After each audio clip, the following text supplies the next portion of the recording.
बिल्कुल, एक बार फिर से अपने दर्शकों को बड़ी और अहम खबर बता दें। पाकिस्तान के 9 अलग अलग आतंकवादी शिविरों पर भारत की तरफ से हमला किया गया है, एयर स्ट्राइक की गई है और आपको बता दें कि ऑपरेशन सिंदूर इसे नाम दिया गया है।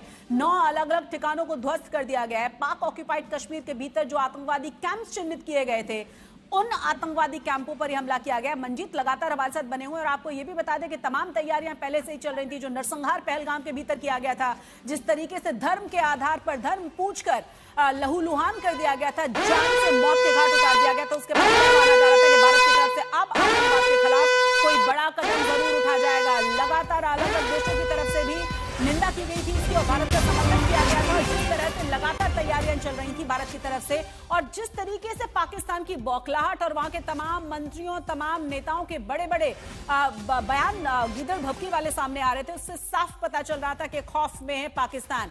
और देखिए, मॉक ड्रिल से कुछ घंटे पहले भारत में तैयारी, क्योंकि 300 जगहों पर मॉक ड्रिल की जा रही थी, उससे कुछ घंटे पहले ऑपरेशन सिंदूर लॉन्च किया गया है। और कयास भी यही लगाए जा रहे थे कि पूरी स्ट्रेटेजी के साथ, पूरी तैयारी के साथ, पूरे दमखम के साथ ये भारत की तरफ से कदम उठाया जाएगा। जो हुआ भी है, ऑपरेशन सिंदूर लॉन्च करके 9 अलग अलग जगहों पर एयर स्ट्राइक भारत की तरफ से कर दी गई है।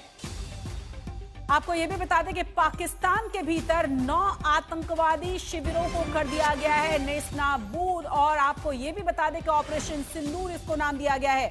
मंजीत लगातार हमारे साथ बने हो। मंजीत, ऑफिशियली क्या पाकिस्तान की तरफ से कोई जानकारी आई है और हमारी तरफ से क्या कहा गया है? एक और चीज अगर अभी तक साफ हो पाई हो, ये जो 9 अलग अलग चिन्हित किए गए शिविर हैं, जो आतंकवादी कैंप्स हैं, ये पाक ऑक्यूपाइड कश्मीर के भीतर है, ये साफ हो पाया है क्या?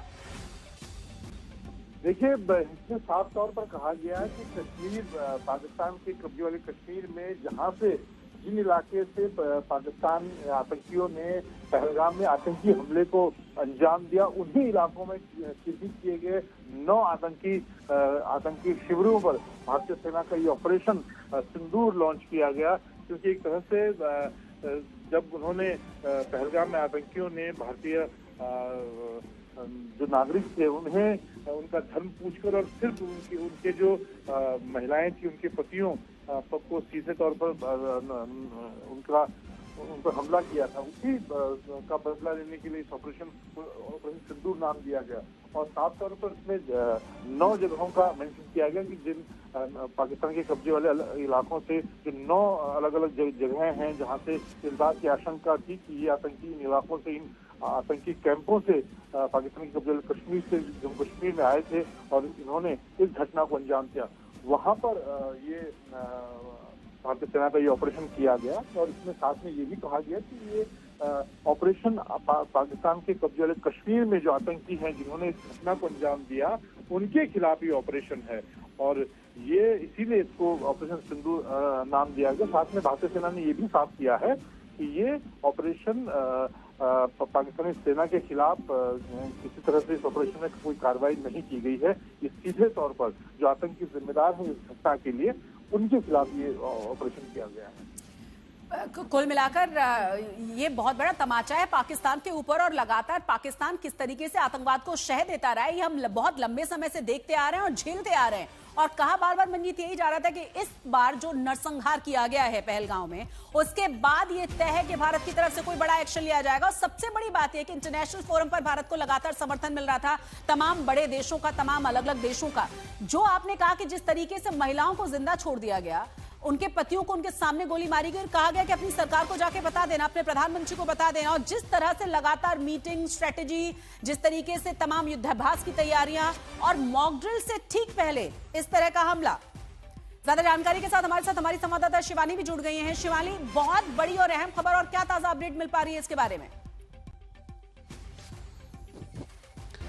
देखिए शशि, अब की सबसे बड़ी खबर यह है कि जब सब सो रहे थे, लगभग 1:30 बजे बहावलपुर, कोटली और 9 ऐसी जगह जहां से लगातार पाकिस्तान के अंदर बैठे हुए आतंकी सरगना ट्रेनिंग भी देते हैं और भारत के अंदर घुसने की कोशिश भी करते हैं, तो उनके जो हब हैं उनको डिस्ट्रॉय किया गया है। और नाम बहुत अहम है, इसे नाम दिया गया है ऑपरेशन सिंदूर। आपको याद होगा जब 22 तारीख को तमाम हमारी भारतीय महिलाओं के सिंदूर उजाड़े गए थे, उसी का बदला ये लिया गया है। खास तौर पे जो जानकारी दी गई है, ये आधिकारिक जानकारी भी है और लगातार हमें खबरें मिल रही थी कि जो पाकिस्तान की मीडिया है वो इस तरह की खबर रिपोर्ट कर रही है कि उसके ऊपर हमले किए जा रहे हैं। और अभी जब हम बातचीत कर रहे हैं ना शशि, लगातार हमें बहुत सारी जानकारियां मिल रही हैं। मैं आपको बता दूं कि ये जो स्ट्राइक्स थी, ये प्रिसिजन स्ट्राइक्स थी जो भारतीय वायुसेना ने किया है यहां पर, और यहां पर जो हमारे फाइटर जेट्स हैं उन्होंने जाकर ये जो प्रिसिजन स्ट्राइक की है, और जो हमें आधिकारिक जानकारी मिली है मैं उसको भी एक बार सामने रख दूं ताकि कोई शंका, कोई शुबा ना रहे कि किस तरह से ये किया गया है। ये ऑपरेशन सिंदूर है और इंडियन आर्म्ड फोर्सेस ने इसे कैरी किया है। और जो टेररिस्ट कैंप्स हैं जिनकी बार बार बात की जा रही थी कि जो टेरर के ठिकाने हैं पाकिस्तान में, उनके ऊपर ये हमला किया गया है। और ये 1:44 पर आधिकारिक जानकारी आई है और जो सूचना हमें मिली वो लगभग 1:30 बजे, यानी 10 से 15 मिनट के अंदर ये सारा प्रिसिजन स्ट्राइक कर दिया गया। और जो ये जगहें हैं जो ऑपरेशन सिंदूर के लिए चुनी गई थी, ये पाकिस्तान के अंदर भी है। और जो टेररिस्ट आउटफिट्स हैं, ये कोई भी मिलिट्री का ठिकाना नहीं है। आपको बता दें कि ये जो खास बात ध्यान रखी गई इस पूरी स्ट्राइक में प्रिसिजन की, कि कोई भी मिलिट्री ठिकाना यहां पर नहीं छुआ गया, ताकि जो वॉर वाली बात है या जिसको बार बार पाकिस्तान कह रहा था वो ना हो। तो उसके लिए जितने भी टेरर आउटफिट्स थे उनके जो 9 ठिकाने थे, 9 जो साइट्स हैं टोटल, उनको टारगेट किया गया है। ये आधिकारिक पुष्टि है। और इसके अलावा ये भी कहा गया है कि our actions have been focused, measured, non escalatory in nature. ये बहुत ही खास बात है क्योंकि हमने जो किया वो हमने फोकस करके किया। हमने